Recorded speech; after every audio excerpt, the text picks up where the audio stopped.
I'm Aaron from PhoneDog.com, and you know what? Studio lighting makes me look really pasty white. You know what else is pasty and white? The ice cream you get in your ice cream sandwich. And to that end, you like how I connected that? I thought I did a pretty good job there. Ice cream sandwich available on the Samsung Galaxy S2 on T-Mobile. Let's take a look in the full walkthrough.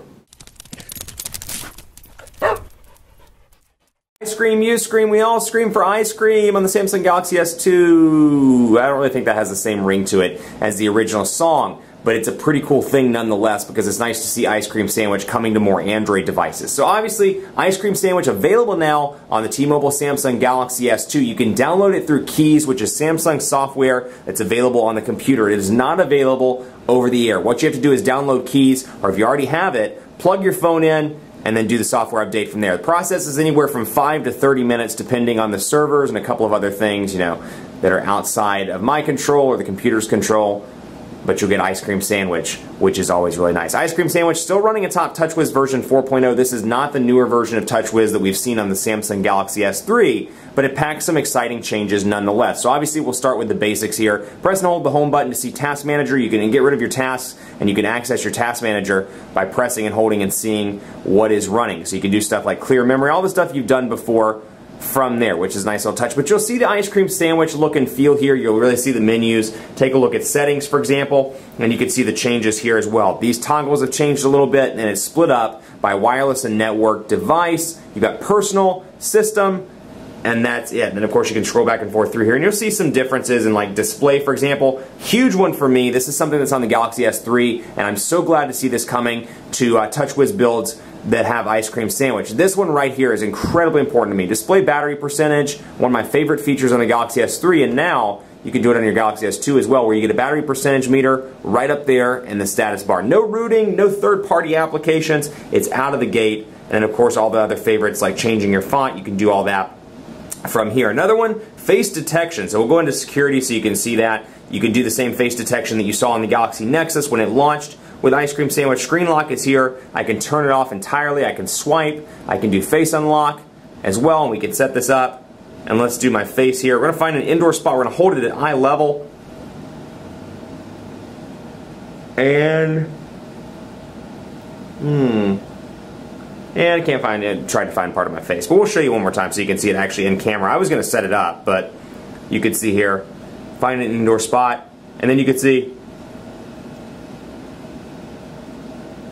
that's probably not the best face to do face unlock, but you get the idea of the features installed. Other things look relatively similar. Messaging, for example, out of the gate you get the same keyboards, swipe, and Samsung's keypad, although you'll notice the input method is a little bit different here. Instead of pressing and holding, you come up here and you can change your input method that way. So again, kind of a fusion here between existing TouchWiz elements and then of course the new stuff that you would see as a result of Ice Cream Sandwich. So we'll look at 411 and more, for example, and you can see kind of the same setup here as you've seen on the Galaxy S3 with the option when you press back it kind of highlights the whole name, and then you'll see little touches. The editing button looks a little bit different, and then kind of just looks a little bit different here in terms of the picture. It's got the Ice Cream Sandwich look and feel kind of running behind TouchWiz version 4. And then of course favorites.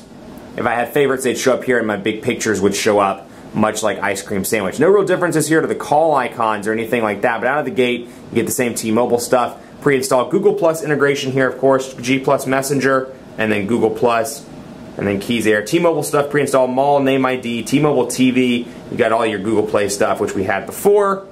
And then you have Google Talk, and you'll notice the new icons are updated here as well. So we'll take a look at Hair on Baker, and you can see I can add an account. We'll go ahead and take a look at Hair on Baker. I don't have any contacts in there, but you can see what the new interface looks like. Same thing with the Gmail application. It's been updated, obviously, for Ice Cream Sandwich, and we'll go in here and take a look at Gmail. And you can see the differences also. 508 emails, that must be really popular. A bunch of Google Plus notifications. But down here, Plus, and you can press and hold and see what these buttons stand for.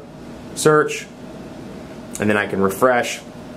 That way, and of course, get to all of my emails and all of my different folders. That way, when I scroll up, that header still stays at the top, but you can see some minor differences here with the 3 dots being your menu button. So obviously, this is an older device, so you have a capacitive menu button, but since it's you know, some of the applications still operate off of menu buttons, or operate off of, you know, kind of a right-click type thing. You can come into contacts, for example, and actually I stand corrected, you can't go into contacts. Let's go into email again and take a look. And we'll see Gmail, and then you can see up here you got your red dots, or your 3 dots rather. Now interestingly enough, depending on the application, that button can change around. So you'll see it in Gmail up here at the top in some, then you'll see it sometimes down at the bottom. It hasn't been standardized in one location just yet. Otherwise, features look pretty similar here. Music player, no real differences, but again, take a look at the font because there are some minor differences to the font. No real differences to the camera as well, but you'll see the search is a little bit different with the new Google look and feel here, and then the web browser as well. So we're going to load up phonedog.com so you can take a look,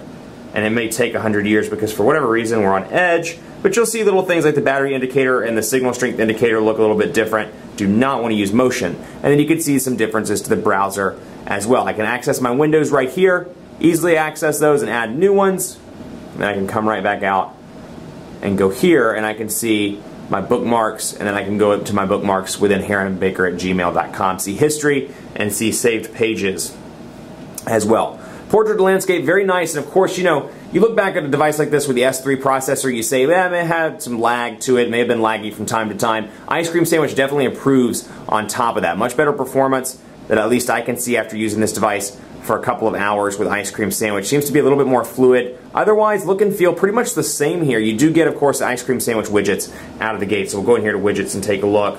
And you can see Gmail. We'll bring this one up and plop it out here on the home screen inbox. And then you can see easy access to the widget. And you should have the ability to customize the size as well. And for whatever reason, it's not letting me customize the size of this. So it looks like they may have removed that functionality, although it is a dynamic widget so you can scroll up and down through your folders. For whatever reason, it is not allowing me to customize the size. And of course, you have your same Samsung widgets that you remember from Gingerbread on here as well. You know, stuff like power settings, lookout. You got your Google Plus stuff. Then you have digital clock and all the different stuff you've come to either love or hate on Samsung. AccuWeather, application monitor, things like that. So it's a nice touch. Love this touch. This is huge for me. But things like facial recognition, things like Task Manager built in, those are all really nice.